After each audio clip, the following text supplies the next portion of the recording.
Bonjour à tous et bienvenue dans cet nouvel épisode de la suite de mes aventures. Alors j'ai encore eu quelques problèmes avec mon application d'enregistrement de Streetcast. Là je ne sais pas ce qui se passe. J'ai fait 2 morceaux. Un ce matin à midi et je voulais finir là et tout a encore disparu. Je ne comprends pas. Pourtant cette fois mon téléphone n'a pas craché. Alors hier j'ai pas fini. Parce que, évidemment, j'ai merdouillé en voulant enregistrer la suite du podcast. En fait, je l'ai fermé. Donc, je ne peux pas le rouvrir pour rajouter un bout. Donc, j'ai passé la fin de l'après-midi à faire des petites balades le long de la baie du Saint-Laurent, enfin de la côte. C'est très, très agréable. Et puis, je suis rentrée assez tôt. C'était soirée d'élection au Québec hier. Donc les propriétaires du gîte où je me trouvais suivaient les résultats avec intensité. Et puis après on a un petit peu papoté. La maîtresse de maison m'a fait visiter l'ensemble de son gîte puisque hier j'étais la seule cliente et elle m'a emmenée dans la tourelle puisque ça s'appelle le Cap de la Tourelle et donc dans une partie de la maison il y a une tourelle qui est quand même très large. Et c'est absolument fantastique. Donc au rez-de-chaussée, il y a un grand salon avec des beaux fauteuils en cuir, une magnifique cheminée en fonte, un piano. Et puis on a un escalier un peu en colimaçon qui monte dans une chambre sublime. Parquet, enfin c'est très beau mobilier, la salle de bain, enfin c'est magnifique. Donc tout est rond, puisqu'on est dans une tourelle. Et pour les locaux, ou ceux qui envisagent de venir faire un tour à la Malbaie, je vous conseille vraiment ce gîte et de demander la chambre, la tourelle. Surtout si vous venez en amoureux, là je pense que c'est vraiment un endroit fantastique pour venir avec son ou sa chérie. Voilà. Donc le Cap de la Tourelle à la Malbaie. Donc ce matin, je suis allée j'ai pris le traversier, donc autrement dit le ferry, pour aller à l'île aux Coudres. Donc c'est une petite île qui est au sud-ouest de la Malbaie. Une île qui fait 3-4 km de large sur une dizaine de long. C'est une vingtaine de minutes en ferry depuis la berge. Donc on prend le ferry à Saint-Joseph. Et c'était très sympa cette petite traversée, en plus qu'il faisait beau.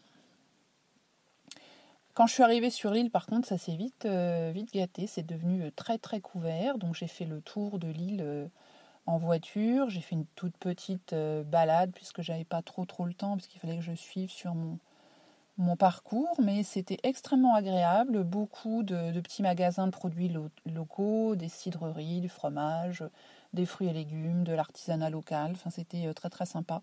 Je me suis arrêtée dans une boutique où j'ai acheté de la gelée de Gabelle. Gabelle, je crois que ça s'appelle comme ça, les petites baies rouges. Et puis j'ai discuté un petit moment avec la dame qui tenait ce magasin, la propriétaire. C'était très sympathique. Voilà, et puis donc j'ai repris le traversier et donc cette fois direction Chicoutimi.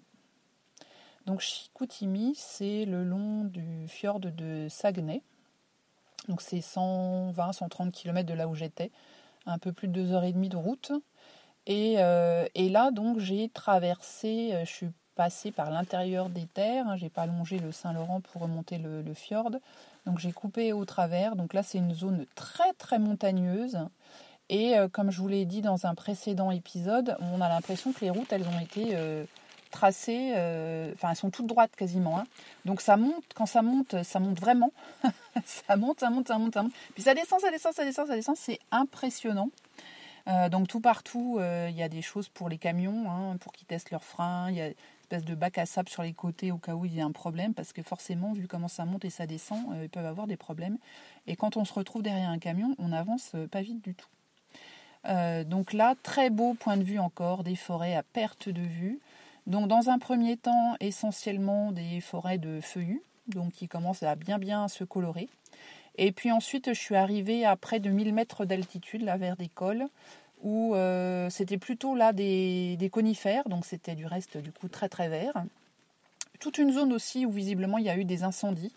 Parce que là, il n'y avait plus un sapin, enfin on voyait juste les petites branches ou le tronc, vous savez, couleur gris, et puis il y avait une espèce de petite flore, enfin de petites herbes au pied, là un peu, j'arrive pas à dire des bruyères, mais enfin des petites herbes courtes. C'était peut-être de la bruyère du reste, parce qu'il restait plus que ça. Donc je pense que ça a été peut-être assez récent comme incendie, peut-être il y a 1 an ou 2. D'autres endroits où effectivement on voyait que les arbres étaient tout brûlés. Par contre, on voyait que ça avait déjà, la végétation au pied avait bien repris et il y avait déjà des arbustes qui faisaient 1 petit mètre, 1,50 m. Donc voilà, c'est très sympa. Alors cette zone-là, pendant plus de 100 km, j'ai dû croiser 3 voitures. Pas de réseau téléphonique, rien, mais que dalle, hein, même pas à l'ombre d'une petite barre, rien. On se dit qu'il ne faut pas tomber en panne, hein, parce que vu le peu de circulation et qu'il n'y a pas de réseau, c'est pas simple. Mais c'est beau, hein, c'est très très beau. Et alors là, pareil, le temps toujours gris, hein, c'est très très très couvert en ce moment. Bon, il pleut pas. En hauteur, par contre, il faisait bien frais, hein, comme ce matin quand j'étais sur l'île, 3-4 degrés. En hauteur, pareil, 3-4 degrés. Et puis, en poursuivant ma route, donc pour redescendre vers Saguenay, la baie de Saguenay. Donc là, la température a remonté vers aux alentours d'une dizaine de degrés. Par contre, comme on est vraiment au bord d'un fleuve et puis que c'est assez étroit, il y a beaucoup de vent. Et le vent est bien frais, hein, donc on se couvre bien. Donc là, je suis arrivée au gîte du Haut dans les arbres, non, du Haut des arbres, qui est à Chicoutimi. Donc c'est un gîte tout récent.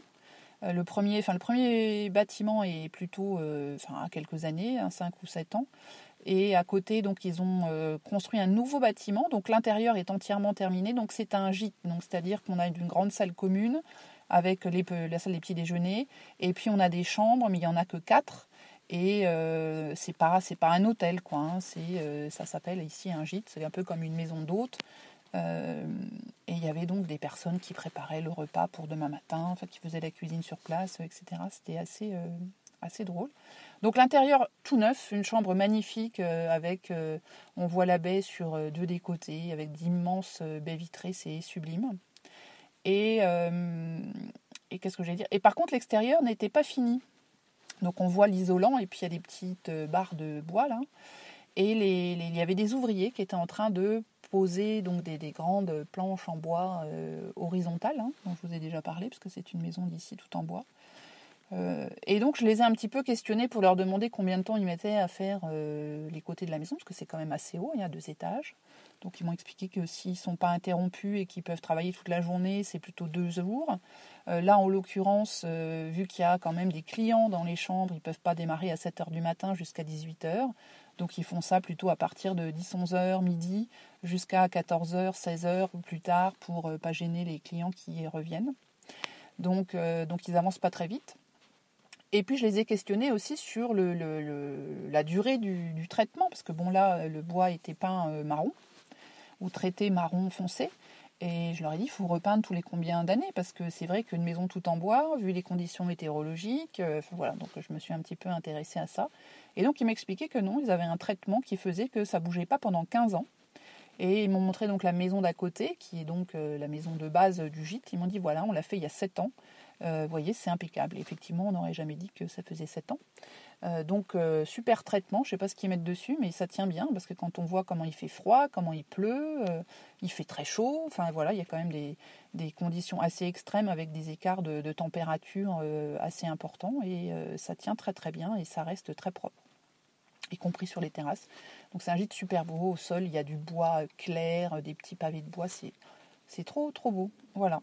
Donc je suis trop contente. Et puis voilà, donc là après je suis allée faire une petite balade qui s'appelle le sentier du Eucher. Donc là c'est dans la baie AA, alors comme haha, ou ah, je sais pas, parce que c'est beau, je sais pas comment il faut le dire. Mais donc j'ai pas fait tout le sentier, j'ai fait une partie. Alors déjà je ne sais pas pourquoi je suis partie avec mes petites baskets au lieu de prendre de mes chaussures de marche qui sont dans la voiture en plus. Et c'est une fois arrivée au pied du sentier, quand même à 700-800 mètres, que je me suis rendu compte que je n'avais pas les bonnes chaussures, mais je n'avais pas envie de revenir. Donc j'ai quand même fait un bout. Alors par contre, l'intérieur, il y a dû beaucoup pleuvoir parce que c'est de la terre bien noire, mais détrempée, donc c'est une pataugeoire. énormément d'entrelacs de racines, donc il faut rester hyper concentré sur le chemin. Et puis surtout, il commençait à faire nuit. Donc là, je me suis dit, en plus, là, on est vraiment sous couvert, bien épais. Il fait bien dans la forêt. Il fait déjà très, très sombre à 5h, 5h15. Donc là, je me suis dit, bon, je vais faire un petit bout. Donc j'ai fait un petit bout. Je ne suis pas allée jusqu'au bout du sentier. Il y avait 4 km aller-retour, c'est pas énorme. Mais vu la topographie des lieux, et les pierres, les racines, les machins, on avance extrêmement lentement. En tout cas, j'avance très lentement. J'ai vu des jeunes personnes qui couraient comme des lapins, tant mieux. Moi, je ne cours pas du tout. Et donc, je n'ai pas pris le risque de me retrouver coincée dans les sous-bois la nuit tombée. Parce que là, déjà que j'ai eu du mal à trouver mon chemin. Malgré les indications, là, de nuit, c'est même pas un sujet. Voilà. Et puis, donc aujourd'hui, c'était mon anniversaire. Donc, je voulais remercier tous ceux et celles qui m'ont envoyé des tas de messages, que ce soit sur LinkedIn, sur Messenger, sur Facebook, par SMS. Merci 1000 fois. Voilà, j'ai rajeuni d'1 an. Oh oui, vous savez, dans mon cas, ça va à l'envers. J'ai trop de chance. Voilà pour aujourd'hui. Là, je vais essayer de me trouver un petit restaurant pour me sustenter parce que depuis le petit déjeuner de ce matin, qui était fort bon du reste, je n'ai pas mangé de brie ce matin. J'ai eu d'autres petites choses qui étaient extrêmement bonnes. Faites maison, c'était parfait. Mais là, je commence à avoir un peu faim. Donc, la petite barre de céréales que j'ai avalée vers 15h, là, elle n'a pas suffi. Il faut que j'aille me sustenter. Et puis, je pense que j'allais me coucher de bonne heure puisque demain, j'ai un programme. Je vais aller au lac Saint-Jean, qui est quand même pas tout à côté. Voilà les amis pour, je ne sais jamais mon compte, je crois que je suis à la, je sais pas si c'est à 10e ou 11e, hein, je ne sais jamais, c'est au moment en fait où je mets le titre et je vois les précédents épisodes, quand je veux mettre en ligne, que je vois dire, ah oui on est déjà ce jour-là, donc voilà, donc c'est le suivant d'hier. Je vous fais à tous des bisous et puis je vous dis à très bientôt, bye bye.